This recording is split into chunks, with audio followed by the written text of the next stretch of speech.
Ser podcast. Siempre será mejor callar que decir mentiras. Juan Mayorga y Alba Planas, hablad tan lentamente como sea necesario. Bienvenidos a La Hora Extra. Hola, muchas gracias por acogernos aquí. Encantados de recibiros. Todos vendemos algo, dice Gerardo, uno de los personajes de Los Yugoslavos, la nueva obra de teatro de Juan, que viene a vendernos. Sí. Luis Bermejo interpreta a Gerardo, un hombre que entra en el bar de Martín, a quien da vida Javier Gutiérrez. Natalia Hernández es Ángela, la mujer de Martín, cocinera en ese bar. Martín, Gerardo y Ángela son adultos. Chris todavía no, o está empezando a serlo. Alba es Chris, un personaje misterioso del que no podemos desvelar mucho. De hecho, aunque quisiera, no tengo muy claro que pudiera desvelar gran cosa. ¿Qué nos puedes contar de Chris, Alba? Bueno, precisamente la frase que has citado es... todavía no es adulta o está empezando a serlo y creo que hay ciertos momentos de despertar a través del relato que van llevando Martín y Gerardo, que es un relato que le hace despertar a Chris y quizá aproximarse un poco más a esa edad más adulta o generar ciertos intereses que igual estaban más dormidos. ¿Cómo es trabajar con alguien que es tan bueno con las palabras que puede hacer de otro cualquier cosa, como diría Martín? Pues realmente increíble. Justo, o sea, claro, yo intento cuidar mi vocabulario en general en mi vida y creo que es un aprendizaje muy interesante el ser cuidadoso con las palabras y seleccionar muy bien las palabras para comunicarse, porque es lo que nos aporta libertad, pero claro, trabajando con Juan, pues más aún, porque claro, dices, de repente voy a soltar una expresión más cercana a mi generación, que a veces hablamos pues un poco regular y entonces voy como con mucha más cautela. No vaya a ser que me tache de analfabeta, de casi analfabeta. No lo haría. No, lo sé, pero sí, es gracioso. De hecho, con Paula Ortiz lo comentábamos, que al escribirnos WhatsApps con Juan, me decía Paula, yo pongo... Es con la única persona que lo hago, que pongo las interrogaciones y exclamaciones al principio de la frase. No lo hago con nadie más. Claro, con Juan hay que hacerlo. Académico, ¿cómo es trabajar con alguien tan joven? ¿Qué has aprendido de ese nuevo lenguaje, de esa nueva jerga juvenil? Bueno, pues he aprendido mucho de Alba. Ha descrito muy bien a ese personaje que es la hija del cliente. Hay un cliente que entra en un bar y recibe una propuesta inesperada, insólita, y lo que ocurre es que el cliente se lo comunica a su hija, que recibe esa noticia con perplejidad y con interés, y poco a poco, como ella ha explicado, me parece que me ha hecho entender ese personaje al contártelo a ti, ¿no? Esa chica se va sintiendo más interesada en su padre y en ese misterio que hay en torno a ese bar y en torno a la mujer silenciosa del barman, ¿no? Y poco a poco, de algún modo, sí, creo que está haciendo un viaje a la madurez. De algún modo está descubriendo algo sobre la dureza del mundo adulto, quizá. Y por lo demás es maravilloso trabajar con una persona como Alba, que es ya una actriz enorme y en la que intuyes que va a ser una actriz que nos va a dar muchas alegrías, que nos va a ofrecer experiencias muy importantes en los escenarios, en las pantallas y allí donde trabaje. Y entonces es un lujo. Venía hablando con el taxista que me ha traído al estudio y le decía que los buenos y mejores actores con los que he podido trabajar son sobre todo inteligentes. Conocen no solo por supuesto tienen instinto, carisma, presencia, sino sobre todo tienen ante todo una gran inteligencia para entender la obra, para entender el personaje y para entender su relación con el espectador. Los Yugoslavos, Leo, Empieza cuando un camarero pide ayuda a un cliente a quien ha visto levantar con palabras el ánimo de otro. El camarero le ruega a ese desconocido que hable a su esposa, la cual parece estar hundiéndose en la tristeza y el silencio. El camarero no encuentra palabras salvadoras para su mujer. Ella ha dejado de ir al bar, a trabajar, permanece en silencio, sale de casa y camina, mapa en mano, por la ciudad buscando un lugar que llaman los yugoslavos, hasta que una muchacha, Chris, le ofrece otro mapa a cambio del suyo. ¿Cuándo escribiste este texto, Juan, que creo que ha pasado ya más de una década? ¿Por qué ha costado tanto ponerlo en pie? Claro, bueno, siempre me es difícil responder a la pregunta de cuándo he escrito una obra, porque nunca doy una obra por acabada.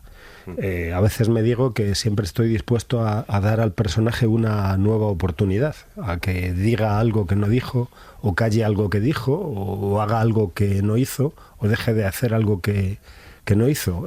Para mí una obra es una indagación, y esa indagación, la noción de indagación excluye la noción de obra acabada. Para mí, de hecho, estamos reescribiendo, ¿no es cierto, Alba?, la obra en los ensayos. Estamos descubriendo que necesitamos una frase más o un gesto más, o al contrario, que debemos eliminar una u otra. Es verdad que la primera versión de Los Yugoslavos tiene quizá 15 años, que la obra se puso en escena en Belgrado, la capital de Serbia, que un día fue capital de ese país que se llamó Yugoslavia, y también se ha hecho en Argentina. Y yo sentía un afecto especial por esta obra, y hubo 2 directores españoles que quisieron montarla, pero yo quería ser el primero que se encontrase con estos personajes aquí, y se ha podido hacer mi sueño, y qué suerte contar con Alba, con Javier Gutiérrez, con Luis Bermejo y con Natalia Hernández, que son extraordinarios. Claro, era la segunda parte de la pregunta, porque es verdad, cuando estuviste aquí la última vez en la hora extra nos decías que las críticas teatrales te ayudan a entender otras cosas de tu obra, incluso a reescribirla. Es verdad que tu trabajo consiste básicamente en estar reescribiendo constantemente. ¿Cuánto te han ayudado estos actores y su inteligencia a reescribir este texto? Pues enormemente. Desde la primera lectura que hicimos, me llamaron la atención sobre ciertos momentos de la obra, hasta el punto de que me hicieron reconsiderar el final, y con el final otros elementos, hasta ayer mismo. Y esta tarde, cuando nos volvamos a encontrar en la sala de ensayos, tengo que preguntarles, porque así lo hacemos, somos compañía, ¿no? Tengo que preguntarles si consideran adecuado rescatar una frase que dice, que había de decir Luis Bermejo y que se apartó, que dice en cierto momento al cliente, al barman, sintiéndose quizá encerrado en el bar, le dice: ¿me levanta el cierre, por favor? y la habíamos eliminado, y ayer pensé, esta frase es buena, ¿no? Y a ver, pero tenemos que acordar los 5, ¿no? Que esa frase reaparezca o no. No estoy seguro de haber leído incluso esa frase en el texto que he leído, ¿eh? Pues probablemente se ha tachado, y ahora está peleando por reaparecer. Igual que hay personajes en busca de un autor, hay frases que buscan un escenario, ¿no? ¿Qué te ha fascinado a ti del texto? Wow, claro, escoger algo concreto creo que es muy complicado, porque justamente en cada ensayo como que siento que encuentro otra lectura, pues reinterpreto el texto y digo, o con alguna reflexión que hace Juan, estoy continuamente como apuntando lugares y cosas que había entendido de una manera y que de repente entiendo de otra, y me parece muy bonito.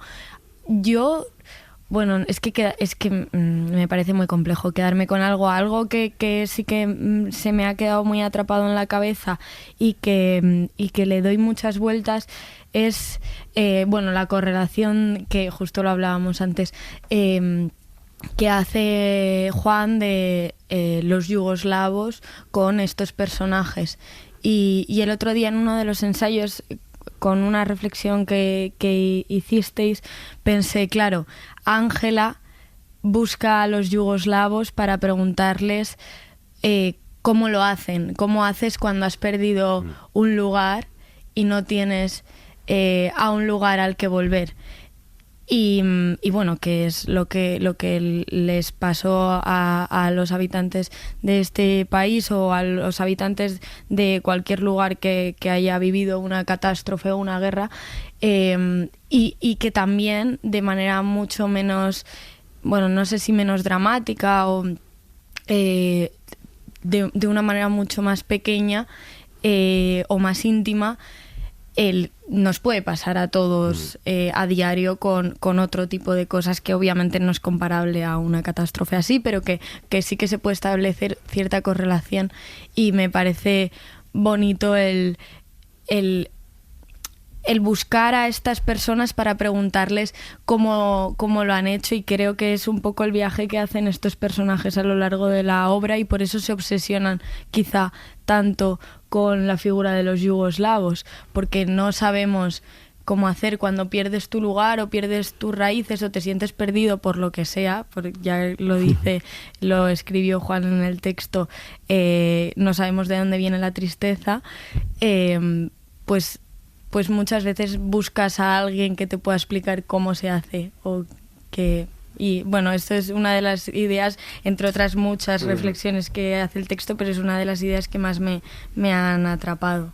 Dos de las ideas por las que os voy a preguntar más adelante. Dices, Juan, que tu abuelo tenía un bar y que cada noche volvía contando historias que acababa de vivir con sus clientes. ¿Cuánto de tu abuelo tiene Martín o cuánto tienes tú de ese camarero que escucha conversaciones y tiene un cuaderno y un lápiz donde apunta cosas? Aquí estás con tu libretita aquí, y tu bolígrafo. Aquí estoy con mi libretita, que podría ser una libretita de camarero. Pues sí, dices bien, ¿no? Mi abuelo Goyo, que se llamaba, por cierto, Gregorio Ruano Martín. Y nunca, la verdad es que solo muchos años después de haber escrito la primera versión de la obra, me di cuenta de que Martín, el nombre de mi personaje, coincide con el segundo apellido de mi abuelo. Dicho esto, no he pretendido escribir una obra sobre mi abuelo, aunque seguro que hay algo de él y de todo lo que con él estaba vinculado a su vida, que estaba que era la vida de un barman. Él tenía un bar que se llamaba El Tranvía, porque era un bar muy estrecho, no lejos de aquí, en la calle Marqués de Cubas, ¿no? Y él cada noche volvía a casa con los periódicos del día, ¿no?, que leíamos atrasados. Volvía con algunos bollos que le habían sobrado, que calentábamos al día siguiente en el desayuno, y con muchas historias, con historias del bar. Y quizá en aquel momento se me hizo claro que un bar, desde luego un bar español, es un universo, que puede ocurrir, puede darse cualquier historia, la historia más bella, también la más dura. Y como dice en cierto momento Martín, ¿cuántas historias de amor no han acabado o empezado aquí, ¿no? Esa también era otra parte de la pregunta. ¿Qué fuente de inspiración puede ser un bar, ¿no? Tú que vives mucho también de escuchar conversaciones que te traen ideas para obras. ¿Qué uso hacéis vosotros de los bares y cuánto de inspirador puede ser un bar? Bueno, bares que lugares, ¿no? Decían los de gabinete. Bueno, hemos pasado unas cuantas horas yo creo que todo el equipo de los yugoslavos es gente de bar, y sabes que, bueno, entras en un bar. Bueno, y lo de menos es beber, ¿no? Lo demás es precisamente encontrar, hablar, ¿no? Y esa libertad que da el mostrador, ¿no? De que de pronto, bueno, puedes ir aquí y allá, ¿no? Sí, mi teatro nace muchas veces eso, de una frase oída al azar, de una imagen que se te ocurre en un sitio concreto, ¿no? De esta o de otras ciudades. ¿Y tú, Alba? ¿Son distintos los bares que frecuentáis los jóvenes a los que frecuentábamos los más mayores? No lo creo. O sea, de hecho, uno de los bares que Juan usó como referencia, el Venteveo, es un bar que yo al cual voy bastante. No, yo creo que también eso es algo que tienen bonito los bares, que es un lugar de encuentro en el cual de pronto te encuentras a un niño de 5 años correteando, o como cuando yo era pequeña que nos dejaban durmiendo entre dos sillas, como este tipo de cosas. un adolescente que casi acaba de cumplir la mayoría de edad, un treintañero y un hombre de 80 años que, yo qué sé, está tomándose su café con porras o su whisky o lo que sea, y creo que es bonito, que no siento que haya, o por lo menos los bares que yo frecuento, no siento que haya una brecha generacional de lugares a los que van los jóvenes y lugares a los que van las personas más adultas. Creo que es bonito compartir, o por lo menos huyo de los bares que son únicamente de una edad, y ya no solo de una edad, sino de establecen brechas ideológicas. O creo que lo bonito de los bares es esa mezcla de cultura, de edades, y que de repente se establezca un lugar de encuentro, porque lo que tú decías es que escuchas frases que igual no te podías encontrar con ellas en ningún otro lugar. Sí, claro. Entonces, es como que el bar español es como una plaza menor, ¿no? Si en cada localidad hay una plaza mayor, hay una plaza menor donde se produce ese cruce de gentes muy distintas, de generaciones muy distintas, y donde puedes encontrarte algo que está lejos de tu cotidiano. Y y en la obra es fundamental ese personaje, Martín, que encarna extraordinariamente, yo creo que de modo memorable, el gran Javier Gutiérrez, que en una obra que habla sobre lugares, él tiene un lugar. Y él sabe que, bueno, hay que montar las mesas y hay que satisfacer al cliente, pero lo más importante no está ahí. Lo más importante es otra cosa, es cuidar a cada uno de esos clientes y atender al misterio de cada cliente. Él tiene una poética del bar. Y que hay gente que pasa casi más tiempo en el bar que en casa, creo que dice Sí. Martín. Esta es una obra sobre el poder de la palabra. Voy a entrar con varias preguntas sobre el poder y el peso de las palabras, pero por cerrar el capítulo bares, España es el país con mayor densidad de bares por habitante del mundo. Hay un bar por cada 175 personas. Y España es un país donde, para bien o para mal, se ha defendido mucho la cultura de los bares, casi más que la cultura del teatro.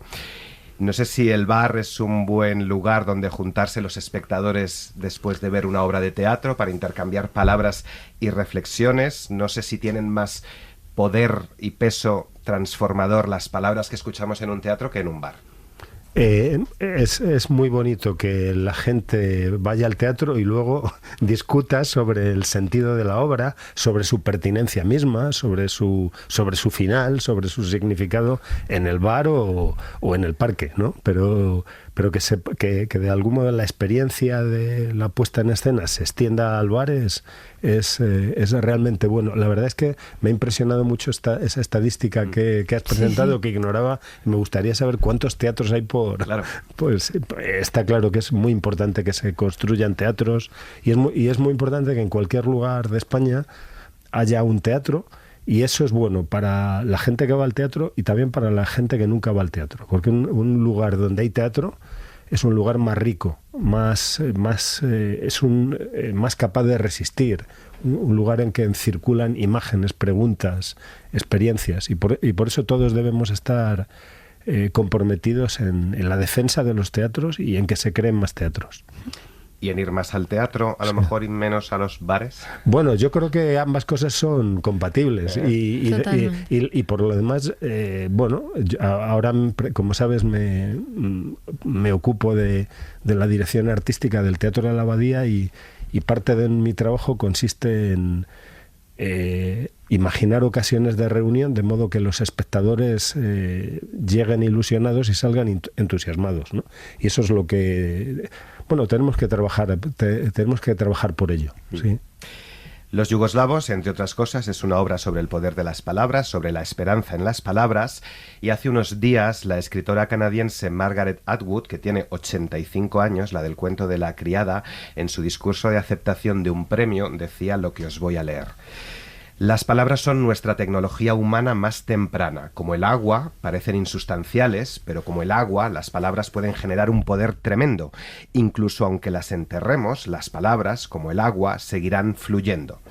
A sus 85 años, seguía, no recuerdo ningún momento en mi vida en el que las propias palabras se hayan sentido tan amenazadas. La polarización política y religiosa que parecía estar en declive durante la última parte del siglo XX ha aumentado de forma alarmante en la última década. El mundo actual se parece más a los años 30 y 40 del siglo pasado que a los 80 años transcurridos desde entonces. No sé si estáis de acuerdo, no sé si las palabras hoy están amenazadas más que en el último siglo. ¿Qué las amenaza? ¿En qué sentido están amenazadas? Bueno, sí, o sea, desde mi humilde conocimiento, que es poco y que tampoco... pero sí no, que tu visión del mundo como joven sí que creo que es verdad que están ciertamente amenazadas. Creo que sin duda, o por lo menos desde mi punto de vista,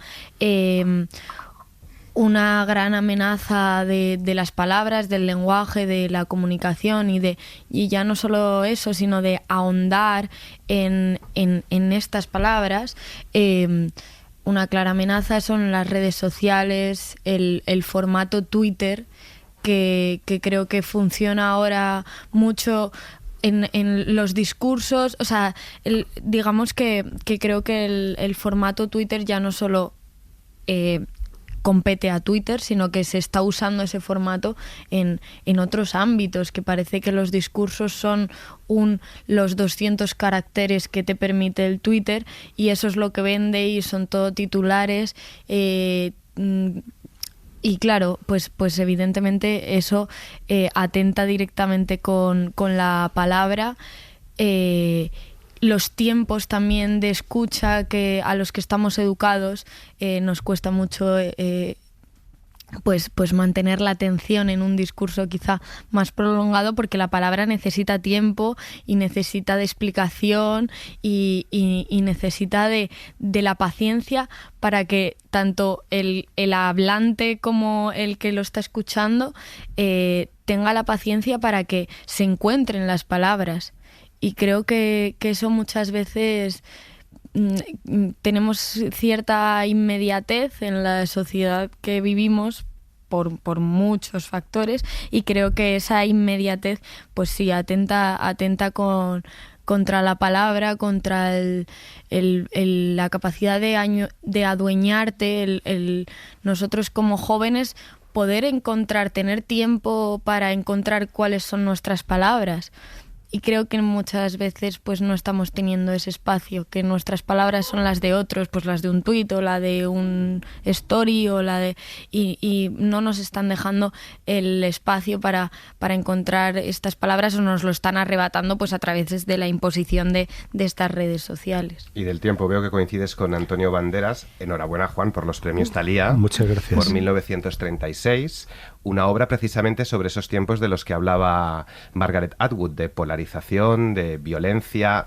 ¿Están las palabras de nuevo, 100 años después, amenazadas?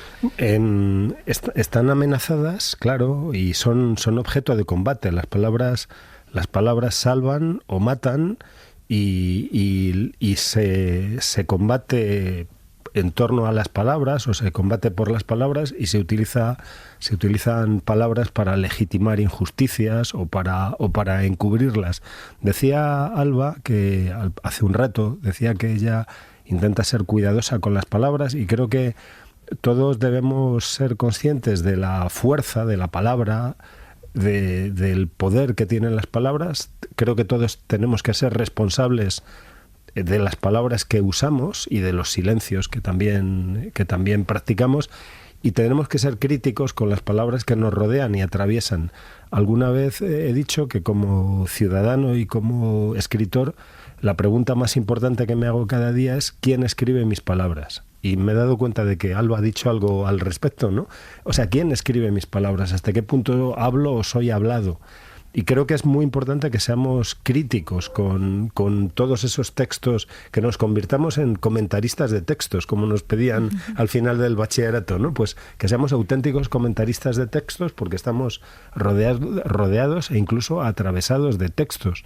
Y recordemos que con las palabras, por ejemplo, con la maledicencia, ¿no? Con con el insulto irresponsable podemos estar ejerciendo violencia, ¿no? o preparándola.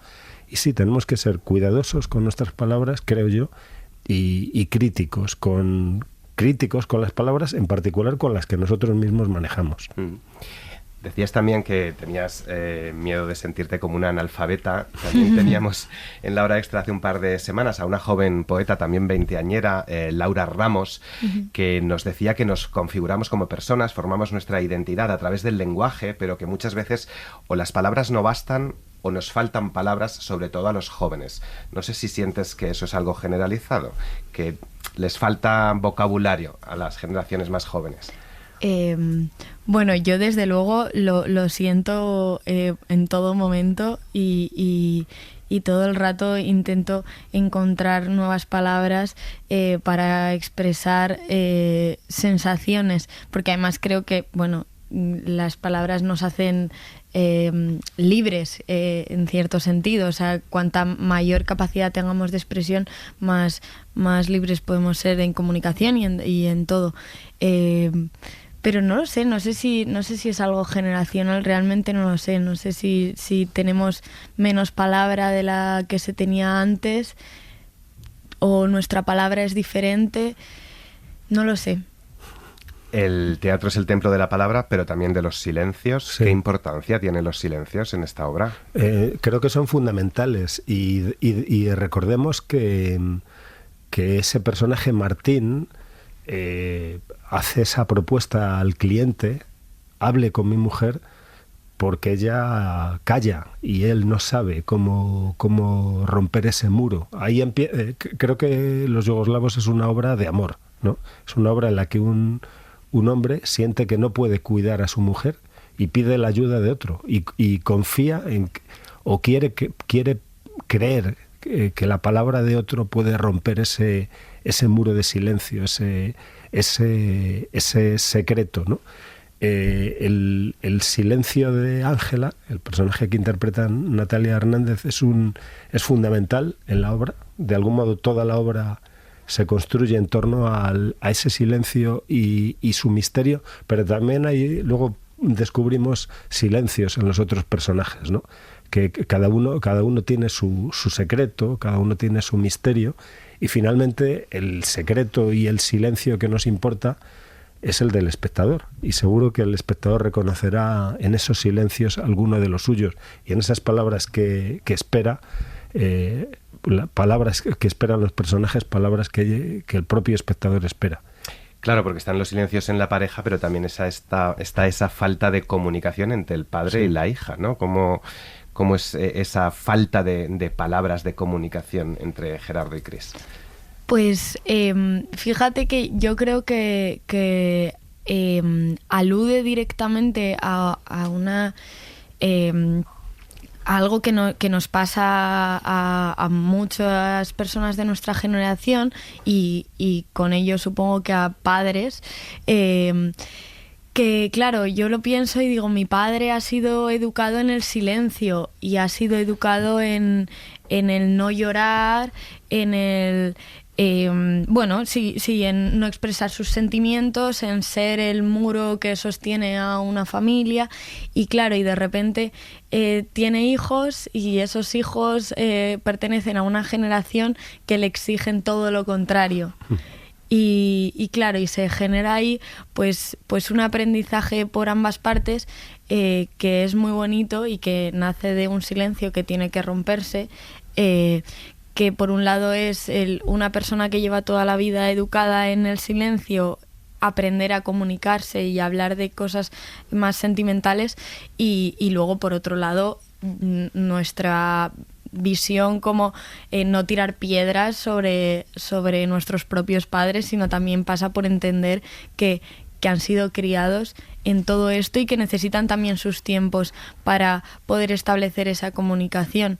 Y bueno, y creo que a Gerardo y a Cris les pasa esto sin duda. O sea, no creo que Gerardo no quiera comunicarse con su hija, creo que no sabe hacerlo. Y esto es algo que, bueno, yo por lo menos con mi padre es una conversación que hemos tenido es que igual no sé hacerlo porque nunca me han enseñado y tengo que empezar a aprender ahora. y es bonito ese doble aprendizaje de una persona joven que le intenta enseñar a una persona más adulta y una persona más adulta que a su vez le está dando otra enseñanza a esta persona más joven. Sí, es muy, muy interesante lo que está planteando Alba, y por otro lado creo que en Gerardo y Cris, y probablemente entre muchas gentes que nos están escuchando de distintas generaciones, la incomunicación también procede o deriva de prejuicios, de ideas preconcebidas. Lo que ocurre en la obra es que hay un reconocimiento mutuo, un descubrimiento mutuo. Precisamente el padre, este padre Gerardo que interpreta a Luis Bermejo, pues probablemente es que no está viendo a su hija, está viendo eso, el tópico de la adolescente que él cree que no lee nunca, que no tiene imaginación, no tiene memoria, etcétera. Seguro que me has oído hablar alguna vez, porque me gusta mucho esa cita, ¿no? Me gusta mucho recordar aquello que decía Benjamin, de que la escuela debería ser el lugar no de dominio de una generación sobre otra, sino de encuentro de dos generaciones. Y muchas veces los conflictos entre generaciones, como tantos,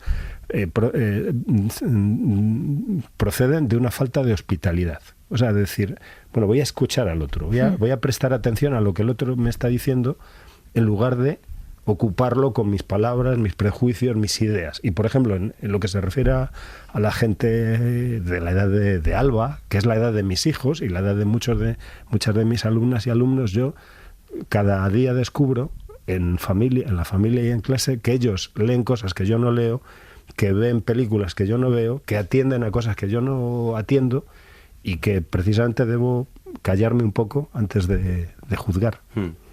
Hablábamos la semana pasada con María León sobre las redes sociales, ese escaparate donde todo el mundo muestra su felicidad, pero esta obra también habla de la tristeza, ¿no? A veces no encontramos palabras para describir lo que nos pasa, esa tristeza a que a veces llega, nos arrastra sin saber bien por qué, personas con mucho ruido dentro, que va creciendo sin que te des cuenta. ¿Nos faltan palabras para contar cuando estamos tristes? Decía Alba que ella siente que le faltan palabras, y yo creo que quien no se sienta menesteroso de palabras es un tonto, ¿no? Uno se encuentra una y otra vez con la dificultad de hallar las palabras para ayudar a otro, a quien quiere, para hacer un juicio justo de una situación, y desde luego pocos abismos hay tan grandes como el de la tristeza, y a veces sabemos, y seguro que quienes nos escuchan entenderán esto, o algunos de ellos, sabemos que a veces hay una pistola humeante, sabemos de dónde viene la tristeza, y otras veces no. Otras veces se produce por esa acumulación de ruido, de esa suma de experiencias, o por algo que sucedió y que quizá uno no recuerda, ¿no? Y es verdad que la obra, en este sentido, habla sobre algo muy serio, que es la tristeza, una honda tristeza, pero al mismo tiempo creo que es una obra que tiene luz, porque en ella es fundamental el amor, ¿no? Y contra la tristeza, pues amor. Total. Y yo creo que también atendiendo a tu pregunta, estoy completamente de acuerdo con Juan en que es difícil encontrar las palabras, y eso nos hace estar en una continua búsqueda, pero creo que sin duda el poner en palabras la tristeza es aún, incluso creo que más complejo que poner en palabras cualquier otra cosa. O sea, creo que poner en palabras la tristeza es un acto heroico y sin duda complejo. Que los jóvenes sí estáis rompiendo esos tabúes en torno a no sé la si tristeza, los jóvenes, la salud mental. Sí que no sé si los jóvenes, pero sí que creo que cada vez se habla más de la tristeza. Antes, mi abuela o mi abuelo es algo que han enterrado siempre, porque les han enseñado a enterrarlo y a tirar para adelante, y cada vez pues sí que quizás se nos hace más sencillo, o podemos apoyarnos más los unos en los otros al hablar de la tristeza, que parece que quizá antes era un asunto que solo te competía a ti y que te pones triste y nadie más está triste, y de pronto si empiezas a hablar te das cuenta que en la obra hay un momento en el cual muy bonito que creo que todo el mundo se puede sentir identificado con esa sensación. Lo decía antes Alba, Yugoslavia es un país al que ya no se puede volver. ¿A dónde vuelve uno cuando no tiene el mismo lugar del que partió? ¿Cuál es nuestra identidad cuando no existen esas raíces? ¿Cuál es la reflexión aquí en la obra, Juan? Bueno, espero que cada espectador y cada espectadora la haga. Claro, Yugoslavia es un país que sufrió una tremenda catástrofe y dejó de existir. Es decir, los yugoslavos no son nada menos que seres humanos que nacieron en un país que ya no existe. Y en este sentido creo que Yugoslavia tiene que ver con esos lugares que hay en cualquier vida, una casa, un rincón de una ciudad, un paraje que dejaron de existir y sin embargo siguen arrojando sombra o luz, ¿no? Y por eso me parece que cada espectador tendrá su Yugoslavia y cada espectador reconocerá pérdidas y cada espectador de algún modo se reconocerá como un migrante, ¿no? Y como alguien en búsqueda fundamentalmente de otros seres humanos con los que compartir la tristeza o la alegría. Los Yugoslavos es el tercer montaje desde que eres el director artístico de La Abadía, que estrenas en La Abadía después de María Luisa y de La Colección. ¿Cómo están María Luisa y Angelines, Juan, que también son clientas claro, que frecuentan este bar? Sí, es verdad que María Luisa, después de haberme dado muchas alegrías en el montaje que dirigí en La Abadía, ahora está en un montaje en Hungría y otro montaje en Alemania, y el húngaro pude verlo en Budapest. No he podido ver todavía el alemán precisamente porque estoy ensayando aquí, y la verdad es que tienen buena salud y me ha sido muy, muy divertido ver a María Luisa y Angelines hablando en húngaro. La colección está viva hasta junio. Ahí la colección me está dando la alegría de ese encuentro entre dos titanes como son Ana Marzoa y José Sacristán, extraordinarios actores que inflaman el escenario y están acompañados por dos actores excelentes también, que son Zaira Montes y Ignacio Jiménez. Y la verdad es que estoy muy contento y estoy ahora feliz en cada tarde de ensayo en los yugoslavos con estos enormes actores. ¿Cómo se cruzan esas obras con esta? Bueno, se cruzan porque resulta que ese bar de Martín, a ese bar van Angelines y María Luisa, pero van también otros. Por ejemplo, hay nada menos que alguien que se ha dejado unas gafas de natación azules, como aquellas del protagonista de Intensamente Azules. O sea, de algún modo ese bar es realmente un microcosmos, ¿no? Y por eso va con tanta ilusión Martín cada día y levanta el cierre, porque sabe que ahí en cualquier momento puede pasarle a él algo importante, si está atento. Él dice, hay que estar atentos. Martín colecciona objetos detrás de la barra, como esas gafas azules, objetos olvidados por clientes en el bar. Ya le pregunté a Juan qué colecciona, pero quiero saber qué coleccionas tú, Alba. Yo no soy muy coleccionista. Colecciono bufandas de fútbol. Anda. Sí. Esto es una sorpresa. Sí, colecciono bufandas. Tampoco soy muy futbolera, pero me parecen bonitas y bueno, es como siempre que viajo a algún lugar me trato de llevar una bufanda de fútbol de allá donde voy. Luego amigos y tal me regalan también. Y creo que nada más. No, sí, eso es lo único que colecciono. ¿Tienes la bufanda del Rayo Vallecano? No, la del Rayo no la tengo. De equipos de Madrid solo tengo la del Real Madrid. Anda, fíjate. Claro. ¿Y algún objeto que os hayáis dejado abandonado en un bar? Yo muchos. Sobre todo prendas de ropa, de haberme dejado el abrigo. Esto me pasa mucho, por desgracia. Pues yo en un bar me dejé una de estas libretitas y quiero pensar que en ella estaba la obra buena. Pero nunca la escribiré. Alguien la escribirá. Ojalá sea así. Juan Mayorga y Alba Planas, no es hablar por hablar, es parte del trabajo. Muchas gracias por haber estado en La Hora Extra. Muchas gracias. Gracias amigo. a ti, Hasta un pronto. placer. Hasta pronto. Para no perderte ningún episodio, síguenos en la aplicación o la web de la SER, Podium Podcast o tu plataforma de audio favorita.